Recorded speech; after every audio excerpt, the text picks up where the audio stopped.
I made this denim jacket with faux fur inlays a while ago, and I still have quite a lot of both materials, so let's make a matching pants.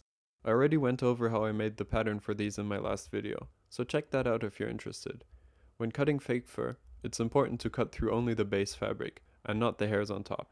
To do this, I use only the tip of the scissors, and slowly make small cuts. After that, it's time for these duckbill scissors. They have a metal plate under one side of the blade, which prevents the underlaying fabric from being cut while I trim the hair on top. I'm trimming down all the hair on my seam allowance so it doesn't bulk up the finished seam.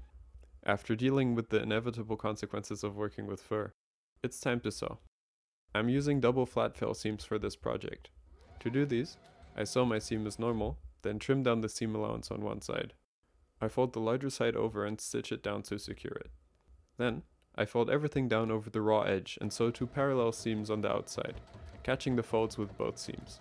This gives me a clean looking, sturdy finish with no raw edges on the inside or outside. For the outside seams, since I currently don't have an overlock machine, I closed off the raw edges with some bias tape, which I really like the look of.